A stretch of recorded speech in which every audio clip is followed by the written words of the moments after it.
Welcome, here I've got Realme 8i and I'm gonna show you how to turn on and off the camera mirror effect at this device.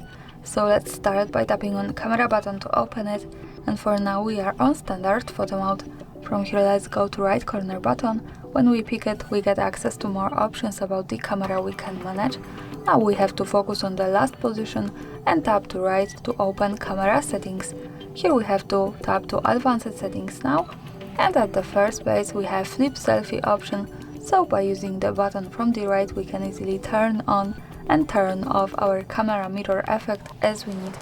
And we have also short info from the device that this is only effective when we use the front camera, so of course we have to remember to change it from the back to the front by using the right button here. And that's all, thanks for watching, subscribe our channel and leave the thumbs up.